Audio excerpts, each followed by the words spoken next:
Today we're going to talk about the 5 financial things you must do before you start college this fall. Hi, I'm Brad with the Fire Starter Pack, your source to jumpstart your path to financial independence and retiring early.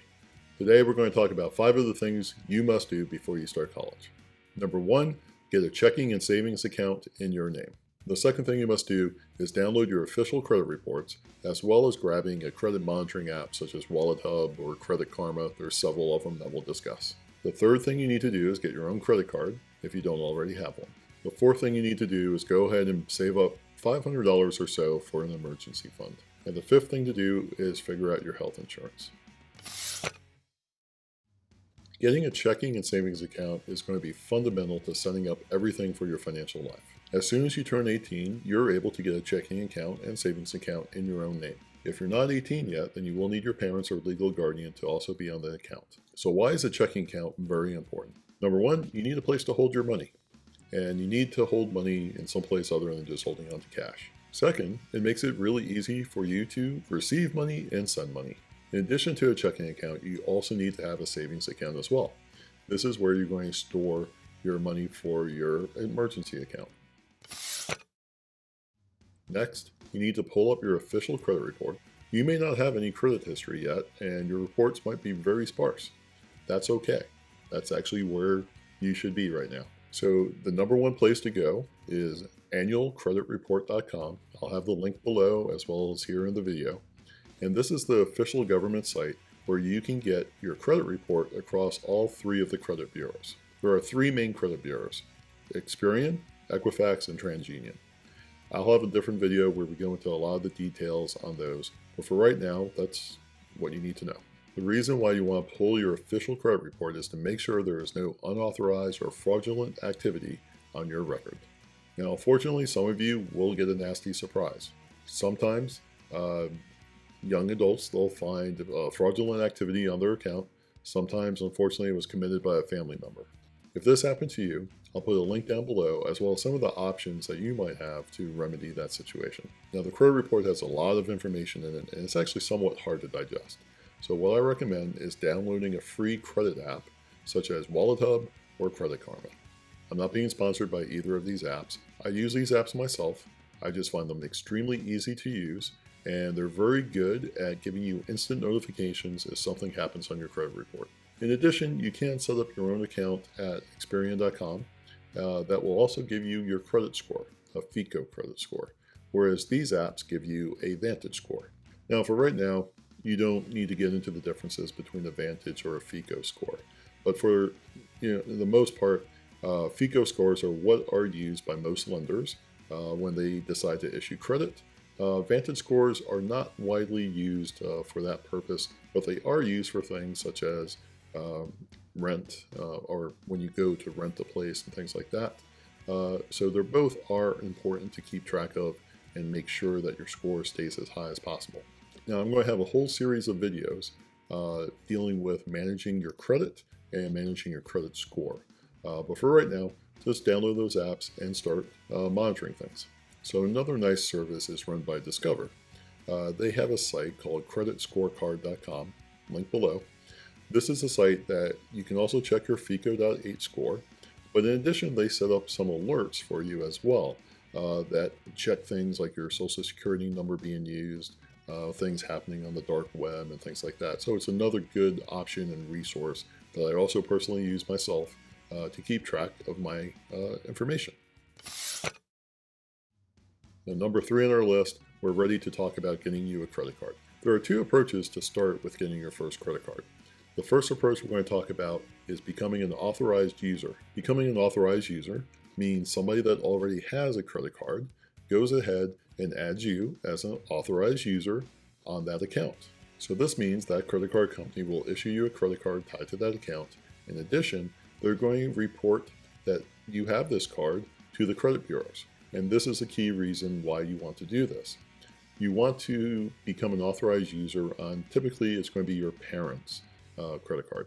Now, your parents probably have had a credit card for a long time, and hopefully they're paying it on time and well. And when the credit card company reports this on your account, it shows up as a long-standing account and helps give you that initial bit of credit history that you need to start getting a credit score. Now, as an authorized user, you can actually make purchases, you can actually make payments. Of course, you're going to need to discuss that with your parents or your other family member that makes you an authorized user. You definitely don't want to overspend. If anything, I recommend not spending anything at all on that card unless it's an emergency. That's what I actually did for my daughter, is we made her an authorized user on one of our accounts, and she has this credit card that she can use for emergencies. And she had that before she received her own first credit card. So when you do this, when lenders see that you've become an authorized user, they can see that you've been added to a credit card that might be like 10 years old and it has a $15,000 credit limit. It's always been in good standing and it's not maxed out. What that shows to the lenders is that someone, namely your parents or a family member, trusts you enough to add you to that account. So this will be enough information for them or the credit bureaus to actually start generating a score for you. In addition, this gives you enough of a history so that when you go to apply for your own first credit card, you have a much higher chance of success. Now, what are the situations where you wouldn't want to become an authorized user on someone's account? Mainly, that's if they don't manage their account well. If they make their payments late, that's a huge no-no. You don't want to be associated with that. That will hurt you tremendously. Also, if they keep the card maxed out or even above 30% utilization. So what utilization means, if the credit limit is $1,000, you never want that account to be over $300 when it's reported to the credit bureau. If anything, you want it to be somewhere between 1 and 10% at most. If they either don't make the payments on time or they always keep it at an extremely high balance, you may not want to add them or be added as an authorized user. If you were able to become an authorized user, I want you to wait at least 30 to 60 days so that that account shows up on your credit reports. And you'll see it show up through the Wallet Hub and Credit Karma app. So once it's shown up on all 3 credit reports, then you can do the next step of getting a card on your own. Now, if you weren't able to become an authorized user, that's okay. You can still get your first credit card. So the first card I want you to get on your own will be from Discover, and get one of their cards that are meant specifically for students. Now, anytime you go for a credit card, I always recommend going to the pre-approval link before you just make an application. This is very important so that you actually understand if you have a good chance of getting the card or not. If the pre-approval link doesn't show you that the card is available to you, then you don't want to apply for it. So the main reason why you want to do a pre-approval is so you can avoid doing a hard pull until you really need to. So there's a term that you may not be aware of. One is called a soft pull and a hard pull. A hard pull shows up on your credit report as an inquiry, where it basically says you were trying to get credit. A soft pull does not go on your credit report in a way that impacts your credit score. So this is why you want to go to a pre-approval. Typically, they're going to do a soft pull to see if you qualify for any of their products. And then, only then, you apply to the ones that you qualify for. And this way, you make sure that when you do a hard pull, you don't waste it on a card or product that you're just not going to get.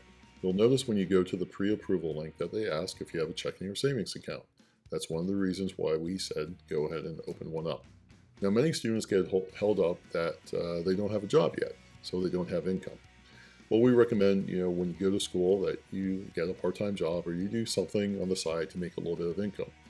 You can reasonably expect to make a small amount of money over the year or during the summer, in between your school semesters.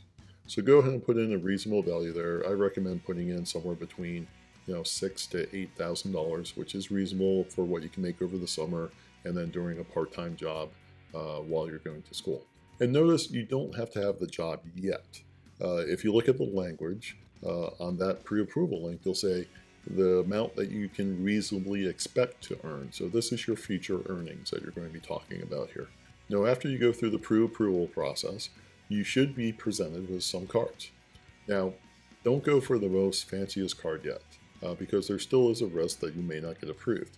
What you want to go for is the student card, or possibly they might show you a secured card. A secured card is typically a starter card, or for someone that's rebuilding credit after they've made a lot of mistakes. A secured card means you'll have to send in some money, typically at least $200, to act as a security deposit for that card. Your limit on the card will be the amount of money that you send in. And this is very typical for when students first start out, that they have to get a secured card. Now, the nice thing is with Discover, within a year, I believe it's typically around the 7 to 9 month mark, as long as you make your payments on time, they will typically graduate your card from a secured card to a regular card. They'll go ahead and send your security deposit back. And also what they'll typically do is increase your credit limit.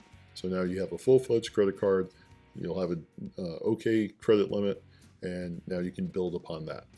And the first rule is always pay your credit card on time and only charge things on your card that you can pay off in that month. I want you to get into the habit of not carrying a balance from month to month. You need to go ahead and pay off the card every single month. This will help get you to build up the habit of always being responsible with your credit.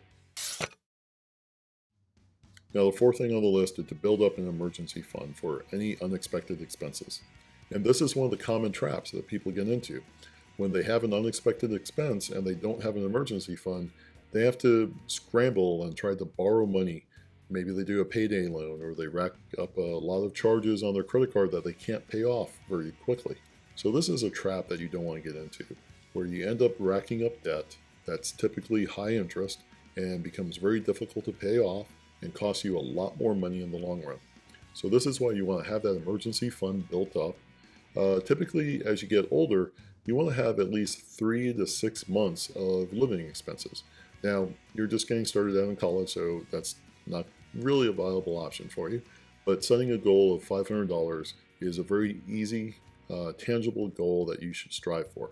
$500 is enough to cover a lot of those initial early expenses that you might have pop up. Like a book all of a sudden is hard to get, and you have to buy it from Amazon or something, and it costs $300. So you're going to use your savings account to build up this emergency fund. So what you need to do is go ahead and transfer money in there, hopefully on a regular basis. If you already have a job, then go ahead and transfer after every paycheck at least $25, $50 into your savings account to start building up that fund. Now, once you reach $500, you don't stop. You keep adding into that fund and you let it build. Now, you might slow down your contributions a little bit, but you still need to build it up every month. Now, when you have an unexpected expense comes up, you have $500 there that you can use towards it. So go ahead and spend it. But once you do, your number one goal is to go ahead and get your emergency back up to that minimum level. The nice thing, once you get that emergency fund set up and you have some money in there, it's nice knowing that if something comes up, you have money readily available to take care of it. So number 5 on our list for today is to talk about your health insurance. Your health is one of the most important things for you, and you always need to take care of it. Many colleges, as part of their tuition and part of their package, offer health insurance that is typically not too bad. It's typically affordable, has fairly low co-pays, and so forth. However, with the ACA, the Affordable Care Act, otherwise known as Obamacare, you're allowed to stay on your parents' insurance until you're 26. So in many cases, this will be a lot less expensive for you to stay on your parents' insurance instead of getting it through your college. For example, when my daughter went to college, this saved us over $3,000 a year by having her stay on our insurance instead of getting the insurance through the school. Alright, so what would be some of the times where you wouldn't want to do this? For one, if your parents really just don't have a good insurance plan. So another reason might be if you're estranged from your parents, or you really want to maintain a high level of privacy when it comes to your health care. Okay, so those are 5 things that you need to do before you start college this fall. They don't take much time, and they don't take any money. So subscribe, like, and hit the notification bell to continue receiving information to help you on your path to fire.